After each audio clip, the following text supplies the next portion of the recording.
200 আৰু আমি দেখিছোঁ যে আপুনি কণীৰ বাবেও কুকুৰা ৰাখিছে আৰু মাংসৰ কাৰণেও কুকুৰা ৰাখিছে। আৰু কণীৰ বাবে আপুনি কিমান কুকুৰা ৰাখিছে আৰু মাংসৰ বাবে কিমানমান কুকুৰাৰ ব্যৱস্থা ৰাখিছে? কণীৰ কাৰণে ৰাখিছোঁ 300 আৰু আপোনাৰ মাংসৰ কাৰণে ৰাখিছোঁ 300। আৰু কি জাতৰ কুকুৰা আপোনালোকে বৰ্তমান পুহি আছে? নালি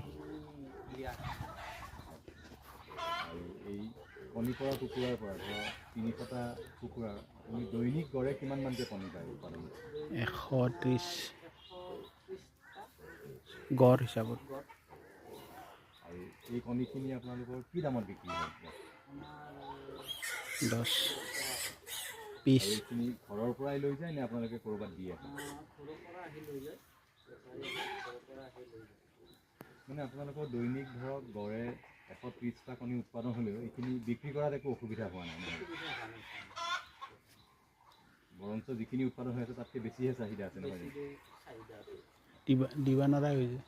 আৰু আমি যিখিনি মাংসৰ বাবে কুকুৰা আপোনালোকে পুহিছে, এই কুকুৰাখিনি আপোনালোকে কিমান দিন পাছত বিক্ৰী কৰে? আঢ়ৈ মাহ। আৰু আঢ়ৈ মাহত ধৰক গড় ওজন কিমানমান হয়? 900 কেজি এনেকুৱা। আৰু এই এটা কুকুৰা ধৰক আঢ়ৈ মাহ পাছত যেতিয়া বিক্ৰী কৰে, আপোনালোকৰ লাভ কিমানমান হয় এটা কুকুৰা? 120 120 টকা মানে 1 কিলো হয়, আপোনালোকৰ 260